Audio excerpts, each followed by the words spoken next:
আসসালামু আলাইকুম গাইস, সবাই কেমন আছেন? এই গাড়িটা হচ্ছে একটা 90 ওয়াগান। এই গাড়িটার যে স্টারিং পাওয়ার মোটর আছে, এই পাওয়ার মোটরের দিক দিয়ে প্রচুর পরিমাণে পাওয়ার অয়েল পড়তো, যার কারণে আর কি পাওয়ার অয়েল কমে যেত। তো আমরা পাওয়ার মোটরটা খুলে নিছি, কারণ পাওয়ার মোটরে প্রচুর পরিমাণে ময়লা পড়ে রয়েছে।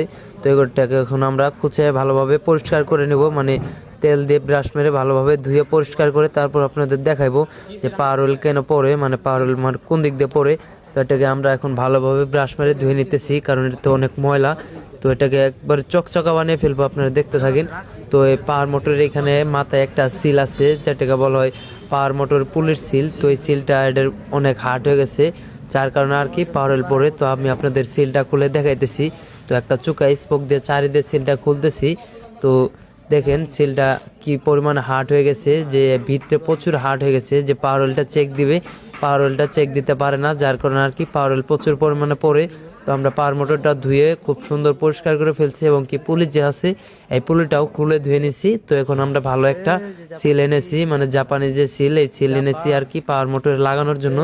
তো এই সিলটা এখন আমরা পাওয়ার মোটরে লাগিয়ে ফেলেছি। তো আমরা এখন পুলিটা লাগিয়ে তারপর আর কি গাড়িতে লাগিয়ে দেবো।